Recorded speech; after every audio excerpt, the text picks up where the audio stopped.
Good morning friends, most welcome. आज इस video के अंदर हम कोऑर्डिनेटिंग कंजंक्शन और के बारे में डिस्कस करेंगे। मतलब ओ आर और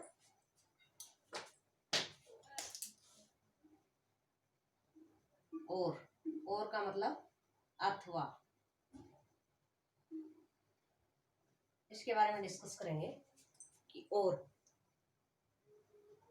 और यदि किसी सेंटेंस के अंदर आता है, किसी सेंटेंस के बीच में आता है या किसी सेंटेंस के फर्स्ट में आता है तो उसके लिए क्या क्या शर्तें होंगी,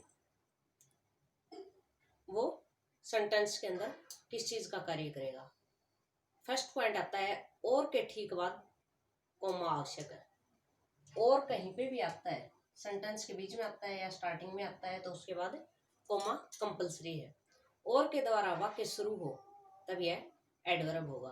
और के द्वारा यदि सेंटेंस स्टार्ट होता है तो वह एडवर्ब होगा तथा बीच में हो तो वह कंजंक्शन होगा। और इसका एग्जांपल हम देते हैं, जैसे और कहीं पे भी फर्स्ट में आता है, जैसे we went to the place, went to the place. अब यहाँ पे जो और है, अब यहाँ पे ये और एडवर्ब का कार्य करेगा न कि कंजंक्शन का, क्योंकि और यहाँ पे स्टार्टिंग में आया है। आगे जैसे ही में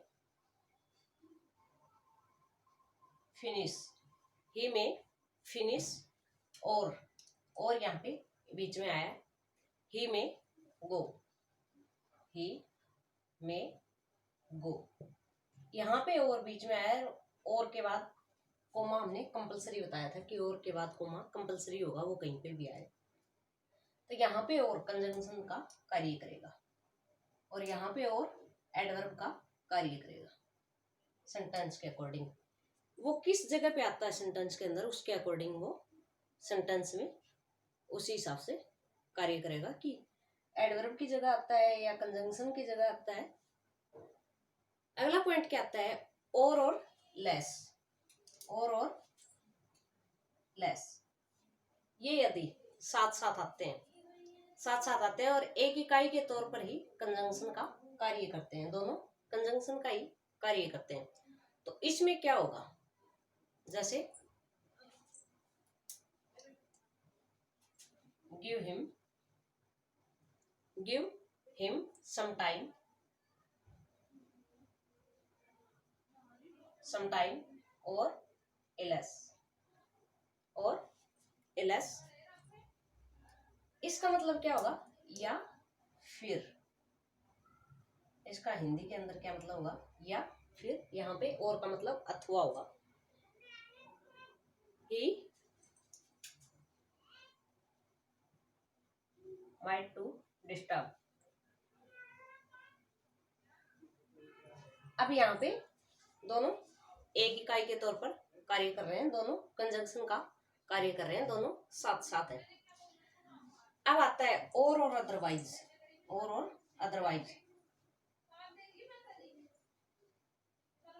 और अदरवाइज यदि सेंटेंस में एक साथ आते हैं तो वो भी वहां पे कंजंक्शन का कार्य करेंगे। यहाँ पे इसका मतलब होगा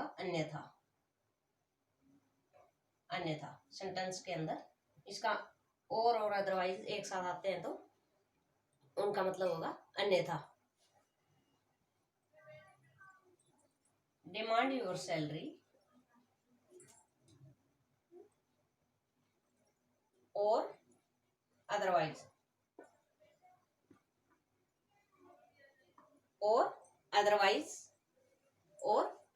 अन्यथा forgot the job.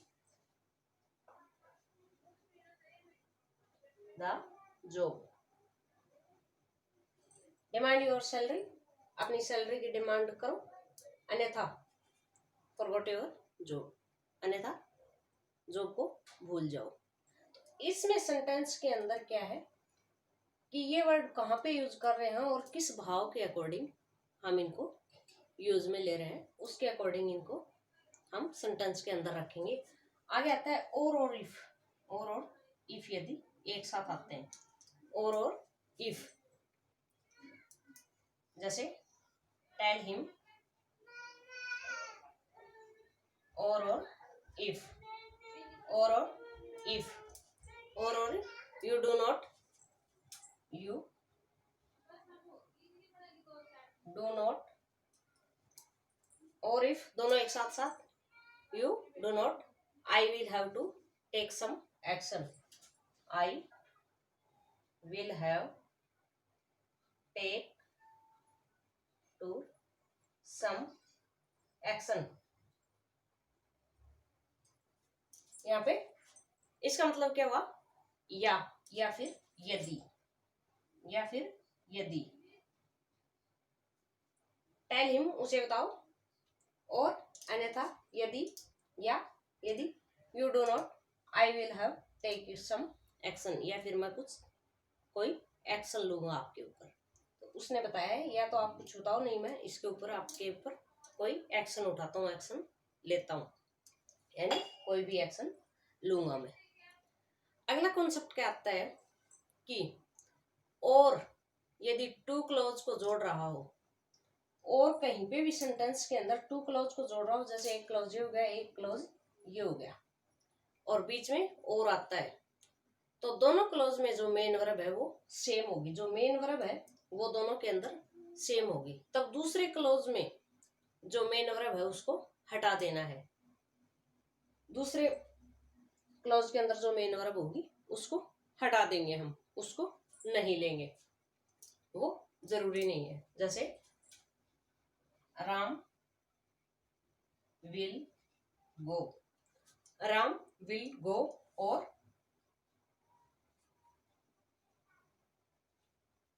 Shyam will.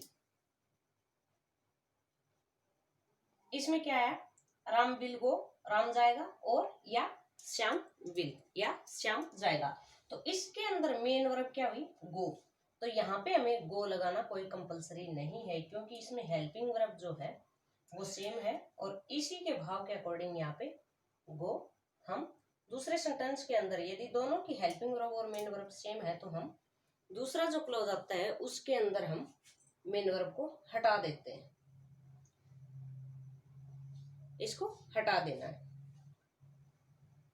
आगे पॉइंट क्या आता है, ये तो हुआ और का, और दो क्लॉज एक साथ हो और दोनों को जोड़ रहा, और दोनों में हेल्पिंग वर्ब जो मेन वर्ब होती है वो यदि सेम है, तो उसमें हम दूसरे सेंटेंस के अंदर मेन वर्ब को नहीं लेंगे। अगला पॉइंट क्या आता है, सेल्डम तथा नेवर, सेल्डम तथा नेवर। सेल्डम और नेवर दो वर्ड है, इनके बीच में हमेशा और आवश्यक होगा, और आना कंपलसरी होगा। सेल्डम और नेवर सेंटेंस के अंदर कहीं पे भी आए, उनके दोनों के बीच में हमें और मिलेगा, सेल्डम और नेवर, सेल्डम और never. has been eaten, has been eaten, seldom or never has been eaten chocolates,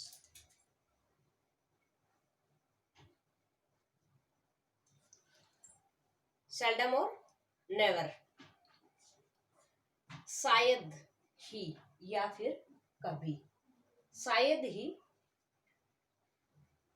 उसने, ही सॉरी यहाँ पे he has been eaten chocolate, शायद ही उसने कभी चॉकलेट खाई हो, शायद ही उसने कभी चॉकलेट खाई हो, सेल्डम, शायद या कभी नहीं, या फिर कभी नहीं। सेल्डम और never does she cry, seldom और नेवर डज शी क्राई, शायद ही वो कभी चिल्लाती है, शायद ही वो कभी चिल्लाती है। आगे पॉइंट आता है यट का, कि यट, यट जो कंजंक्शन होता है, यट, यट का मतलब हुआ के बावजूद या अब तक, के बावजूद या अब तक, के बावजूद या अब तक। तो इसमें क्या होगा, यट के ठीक पहले या ठीक बाद कोई और कंजंक्शन हो तब यट एडवर्ब होगा। यट सेंटेंस में जहां पे भी आता है उसके ठीक पहले या उसके ठीक बाद यदि कोई दूसरा कंजंक्शन आता है तो यट वहां पे एडवर्ब का कार्य करेगा, एडवर्ब का कार्य करेगा सेंटेंस के अंदर, न कि क्लोज का। अगला पॉइंट क्या आता है, यट यदि क्लोज या वाक्य का पहला शब्द हो, यट यदि सेंटेंस में या किसी भी क्लोज में फर्स्ट में आता है और उसके ठीक बाद कोमा आवश्यक ही है। यानी क्लोज कहीं पे भी आता है, कोई भी क्लोज आता है कोऑर्डिनेटिंग कंजंक्शन का, सॉरी कोई भी कंजंक्शन आता है कोऑर्डिनेटिंग का, 7 जो कंजंक्शन हमने दिए हैं आपको, वो यदि सेंटेंस के अंदर कहीं पे भी आते हैं तो उनके बाद कोमा कंपलसरी है, कोमा तो आना ही है, उसे तो आना ही पड़ेगा, तथा उसका अर्थ फिर होगा फिर भी के बावजूद, उसके बाद भी इसका मतलब यही रहेगा सेंटेंस के अंदर कि के बावजूद। फॉर एग्जाम्पल जैसे ही, अब हम आपको देंगे यदि यट सेंटेंस के बीच में आता है, he has not eaten yet comma, yet यहाँ पे बीच में आया है, nevertheless he is not hungry, nevertheless he is not hungry. यहाँ पे यट के बावजूद, यहाँ पे यट का मतलब होगा के बावजूद। जैसे अगला एग्जांपल है, he did it, he did it and yet comma, yet comma his teacher punished him, his teacher is punished him। इसमें यहाँ पे yet मतलब के बावजूद बीच में आया है, यहाँ पे ये कंजंक्शन का कार्य कर रहा है। एंड अगर सेकेंड जो कंजंक्शन इससे पहले आता है, कोई भी कंजंक्शन यदि ठीक बाद या उससे पहले आता है तो यहाँ पे यट एडवर्ब का कार्य करेगा। तो अब यहाँ पे यट से पहले एंड आया है तो एंड यहाँ पे कंजंक्शन होगा और यट एडवर्ब होगी, ये हुआ कंजंक्शन और ये एडवर्ब। यहाँ पे यट एडवर्ब का कार्य करेगा। यट आई विल कैम, फिर भी मैं आऊंगा, इसके बावजूद भी मैं आऊंगा, यट आई विल कैम, मैं आऊंगा फिर भी, या फिर इसके बावजूद भी मैं आऊंगा। अगला पॉइंट क्या आता है, यट यदि क्लॉज या वाक्य के अंतिम शब्द हो तब उसका अर्थ होगा टिल या नाउ। यट यदि सेंटेंस के लास्ट में हो तब उसका टिल या नाउ, उसको हम टिल या नाउ के अंदर करेंगे। जैसे they have not talked yet, they have not talked yet. Yet यहाँ पे हम येट की जगह टिल और नाउ रख सकते हैं, टिल और नाउ यूज करेंगे। येट यदि सेंटेंस के लास्ट में आता है तब हम उसके स्थान पर, तब उसका अर्थ टिल और नाउ होगा, अब तक।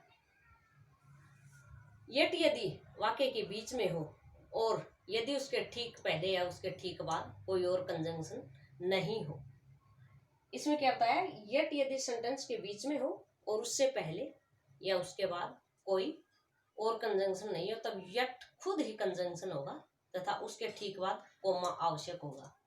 तो कोमा तो हमने बताया, कोमा तो कंपलसरी होगा, कहीं पे भी आ जाए कोई भी कंजंक्शन तो उसके बाद कोमा कंपलसरी होगा।